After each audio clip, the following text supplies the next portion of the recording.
मैं सच बोलूँ तो रिया, जो इंसान प्यार करता है वो वार कभी नहीं कर सकता। रिया देखिए, वो प्रोटोकॉल होता है एनसीबी में बार बार जाने का, फिर वो पूछताछ करते फिर छोड़ देते। प्रोटोकॉल से, पूछताछ से डरना नहीं चाहिए इंसान ने। मुझे ऐसा लगता है कि रिया चक्रवर्ती इनोसेंट है। मुझे ऐसा लगता है, स्टार्टिंग में मैं भी उसके खिलाफ बोली थी, पहले मैं डर गई थी कि क्या कोई प्यार ऐसा कर सकता है। आज मैं आदिल से प्यार करती हूँ, लेकिन मैं आदिल पे वार कभी नहीं कर सकती।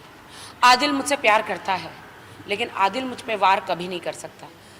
प्यार तो एक खूबसूरत चीज़ है महसूस करने की। प्यार, मुझे तो पहले कभी ज़िंदगी में प्यार नहीं होता था, अब मुझे पहली बार प्यार हुआ है आदिल से। पहले तो मेरा सब टाइम पास था, अभी तो रियल सच्चा लव तो मेरा आदिल के साथ ही है। आप टाइम पास क्यों करते हो यार? अरे टाइम पास नहीं, मतलब टाइम पास नहीं था, मतलब वो बचकानी हरकतें थी।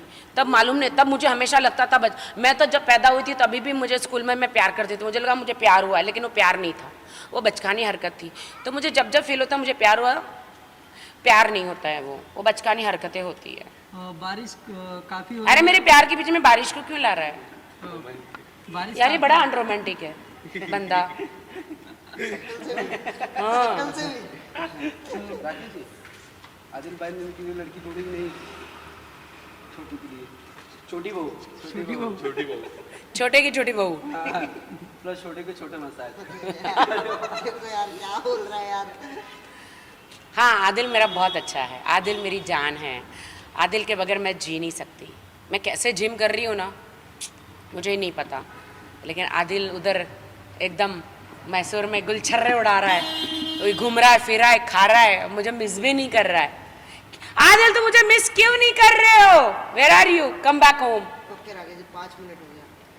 इतना बोल दिया क्या मैंने? 6 मिनट हो गया, वीडियो भेजनी था।